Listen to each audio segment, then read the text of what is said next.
My dear students, today we are going to start a new topic, and that is our actually this is called as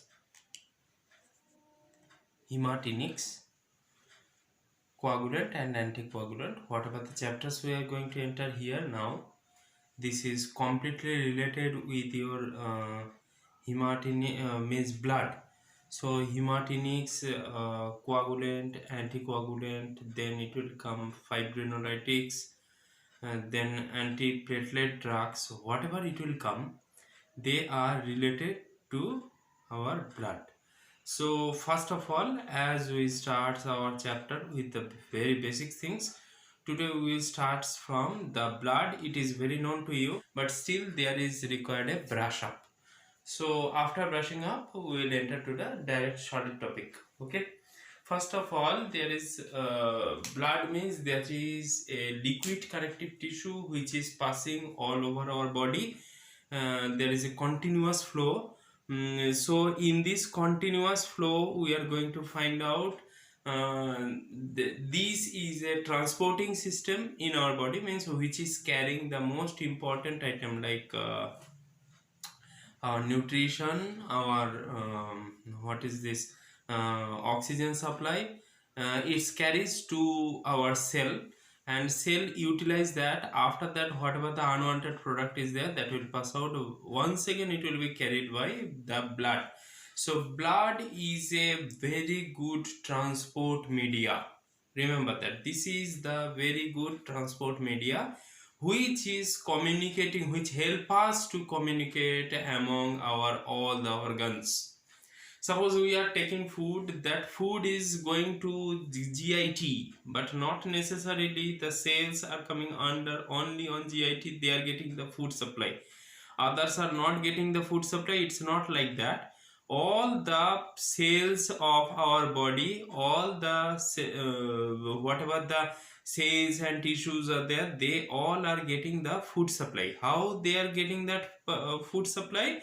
Because from GIT, that foods it will, or the nutrition the blood will carry, and it will supply to all of the cells. Okay, so simultaneously same like that we are taking the respiration by our respiratory system, but after taking the respiration, whatever means never say that we are taking the respiration is oxygen. We are taking the respiration is air. That air, it will go to our respiratory system, it will go to our lungs, and after that lungs, the smallest particle it is there, that is called as alveoli. Alveoli will receive that air. It will what is this, there will be a transfer of oxygen from our alveoli sac to the blood. So the blood will reach, blood will encash oxygen source. So means and after that blood will be rich in oxygen, more concentration of oxygen supply. So after that the blood will go and it will supply the oxygenated blood to all the other cells and tissues. Once again that will be utilized, the carbon dioxide, it will be carried out by the blood, and once again this what is this carbon dioxide added blood, that will come to our, that will rush to our respiratory system, it will come to our alveoli. From that alveoli, the carbon dioxide, it will eliminate out from our body. Same like that, whatever the unwanted products are there which will be not used, which are unwanted waste, it may be organic, it may be inorganic, all that things they are carrying out by our blood, and it is going to the respective organ to pass out from our body. Okay, so suppose bilirubin, biliverdin, they are the unwanted organics. Okay, creatinine, they are also going to carry out by our, what is this, blood. Now blood itself maintains its pH. Okay, means it keeps its pH normal, that is the, it should not be, it should be the range of 7.4, so that our all the organs can work perfectly. If it will be more acidic in nature, there will be a problem in the functioning of our blood, and if it will be more basic in nature, that also will cause the problem.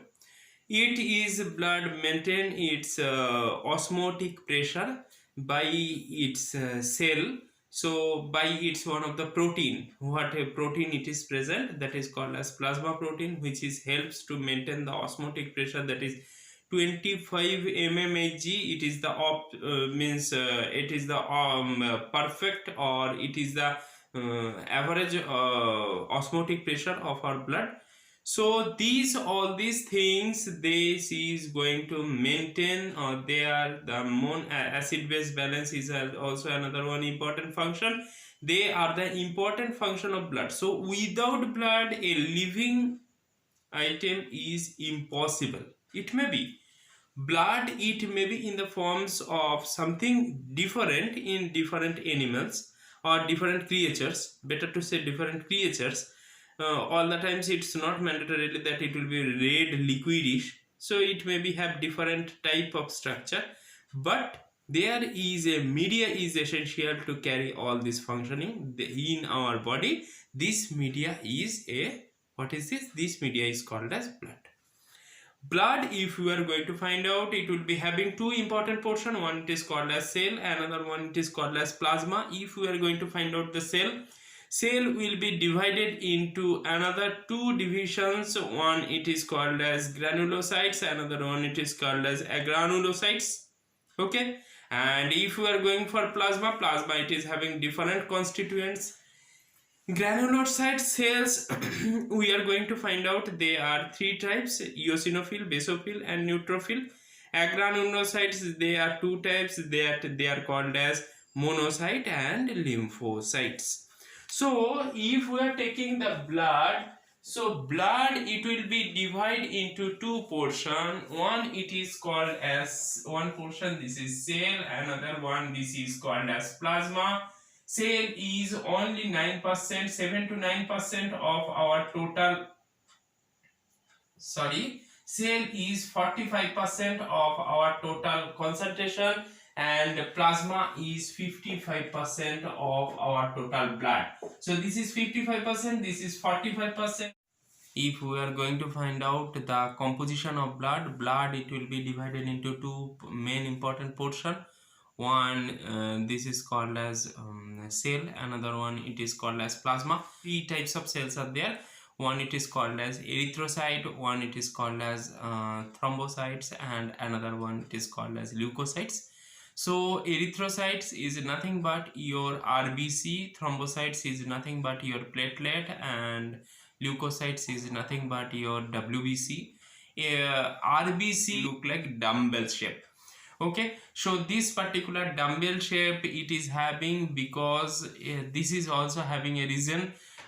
This cell don't have any nucleus. This cell, inside of this cell it is having the higher concentration of a pigmented material that is called as hemoglobin.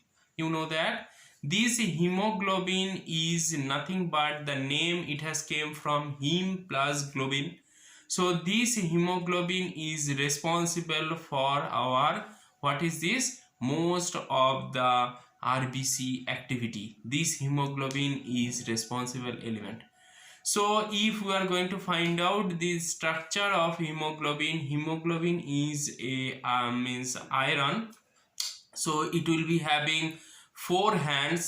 So this heme plus globin means, what is the meaning of this? Heme means iron and globin means a protein.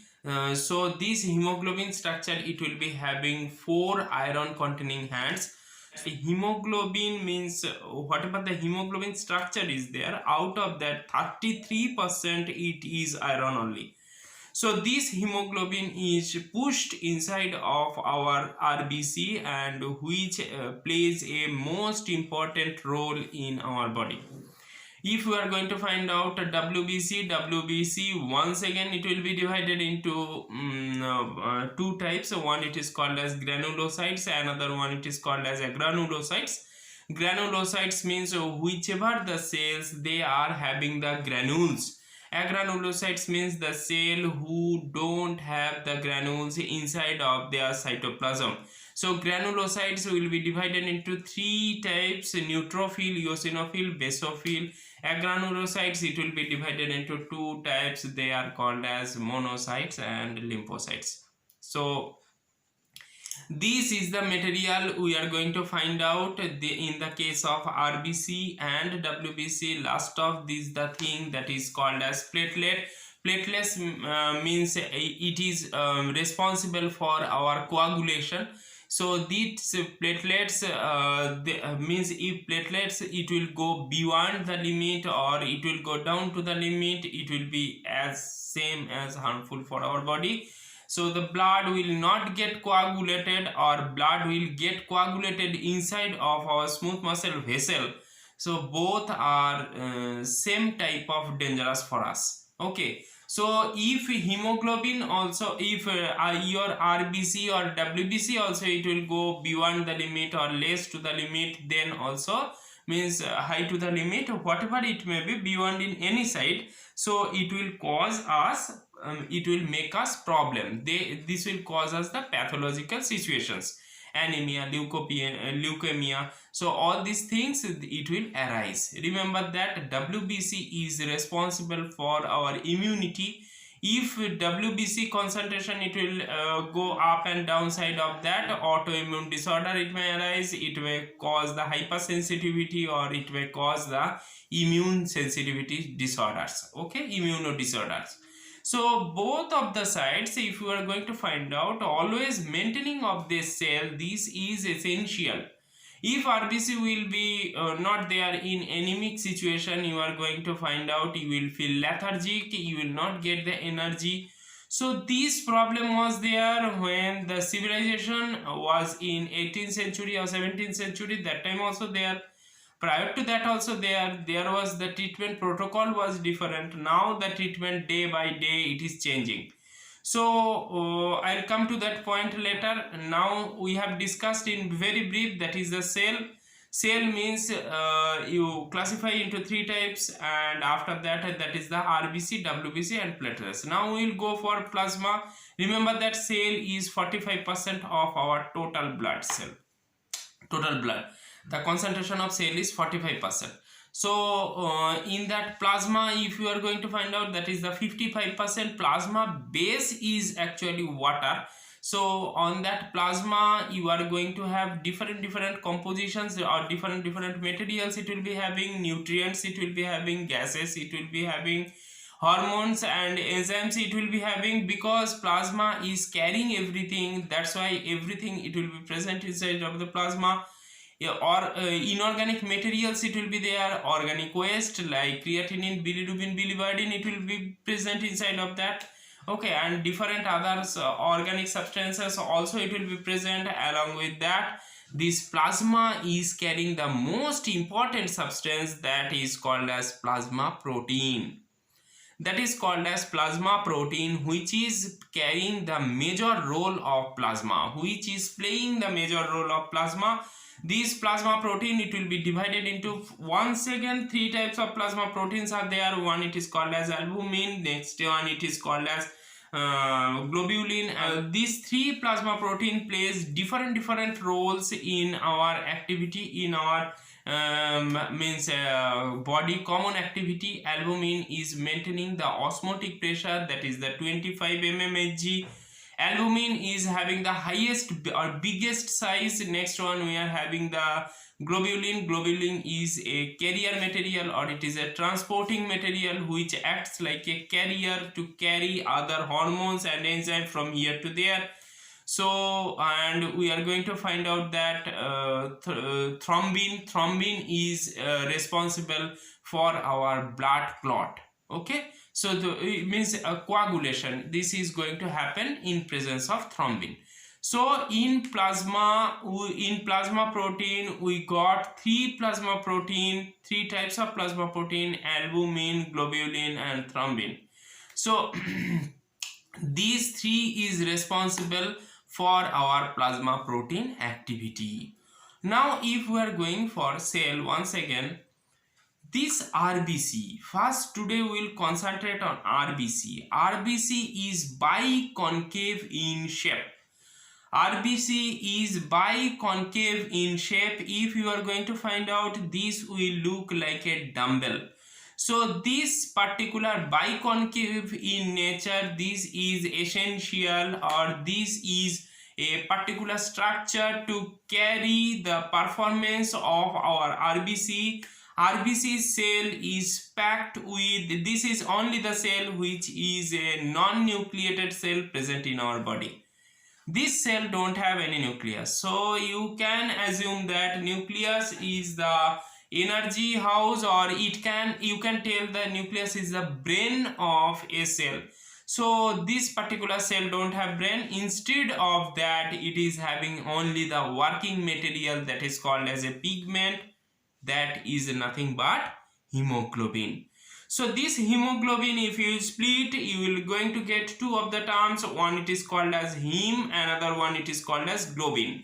So heme means iron and globin means, I told you, that is the albumin globulin. So this globin, it is a plasma protein. So one iron, it is having the plasma protein component or protein component. This is going to mix and this is going to form our hemoglobin, which is responsible for our RBC activity. Remember that whatever the hemoglobin we are having, out of that hemoglobin we are going to find 33% of the iron is present. So this iron is very essential for our normal body activity. When the terminology, actually the blood terminology, it has not came properly, or it was an abbreviated form of blood. So at that time in the Greek also, they were knowing that iron is responsible for our energy, or for whatever weakness we are facing, that is due to lack of iron. So at that time also, taking of iron component, it was in our tradition. Okay, so that is called as loha bhasma. Loha bhasma means the iron will be calcicated, and after that, that iron will be consumed. Okay, so this is a very ancient technique of treatment. So now when we are going to consume that iron, they are called as hematinics. So what is this hematinics? Hematinics means the substance we are going to use in the case of when there is a deficiency of iron in our body. How you will come to know? I told you, when you are going to face lethargic, you are going to face problem of taking any type of problem, or your body, you are feeling that your total body is not going to get the supply of energy. Energy means oxygen supply, it is not reaching. Then you can say your hemoglobin is less. So the hemoglobin is directly less means, in very broad sense we can tell you are having anemia. This anemia may be different types. This anemia may be pernicious anemia, this anemia may be megaloblastic anemia, or this anemia may be sickle cell anemia, whatever it may be. But if iron deficiency anemia and megaloblastic anemia, both of the cases you are going to face this iron deficiency majorly. Okay, so anemia may be different types, but out of these two, whatever the classifications I told, that is responsible, means that is the most responsibility is going to iron. Means iron is not there in proper concentration, that's why you are facing anemia. So in this condition, you have to take iron from outer source. So whatever the foods and water we are taking regularly, we can collect the iron from that source only. Whatever the green vegetables we are taking, whatever the vegetables, if you will cut and if you will keep it in the open air, it will become black. So you can assume that it is having higher concentration of iron, because making a black stain, this is the criteria of iron. Okay, so this iron rich food we take regularly. So we require near about daily consumption is 10 to 15 milligram of iron every day we require, because this iron go for the circulation all over of our body. So if this consumption it is not going regularly, or it is going but same times it is going to keep on pass out from our body, so there is a negative balance of iron, and we are going to find out this, what is this, anemia. So what we can do at that condition, we can directly apply iron to our body. We can directly consume ready-made oral doses of iron. It is available. So this is very inexpensive and easily we can take this and we can consume this every day. A single dose it is required for longer duration of time. This is a very common medicine, though it don't have any side effect, but we can't say it don't have exactly no side effect. Okay, so it is having side effects but in a limited portion, but sometimes the side effects may be intolerable. What type of these side effects? The major side effects of iron you are going to find out, that is the constipation. Okay, so iron, the major side effect is constipation. Along with that, stomach upset, blurred vision and rashes. It may come to iron poisoning. Okay, so death and neuronal damage, though it is there in the side effect, but this is literally rare. So iron is a comparatively safe drug, means, but you should be monitored when the patients are under iron treatment. Okay, so monitor means continuous evaluation of blood. You have to know that if the iron level it reached to the normal level after taking the iron, there is no need to take extra iron, because if our body itself it is maintaining the iron concentration, no need to take iron as a drug. Whatever the dietary sources are there, it is enough for to supply our body. But if it is going a certain level down, then you have to take the iron. But sometimes if the condition is serious, the patient cannot take the oral iron, lots of problems it may arise, then you have to go for injectable iron. So remember that the oral iron having few side effects which we cannot basically avoid. So the things it will be having, sometimes gastric irritation it may cause, and if the patient is having the malabsorption, the iron it will not get absorbed to the body and it will pass out from the body. And the patient is taking some of the drugs on which the iron will get contraindicated and iron will become a chelate formation, then you are not going to get the result. So at that condition you have to go for injectable iron. I can tell you the some things are there, that is the phosphorus. You can take the milk, or you can take what is this some tetracyclines. They will be easily make the complex with the iron, and if iron will get complex with this all these things, then iron will not absorb to your body. It will just go, you will take from mouth and it will pass out from your body. That's all, no use.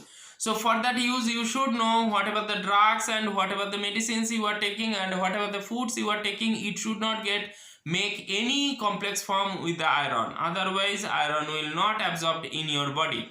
So in this condition, iron means you have to take with by finding your total practices, total daily practices.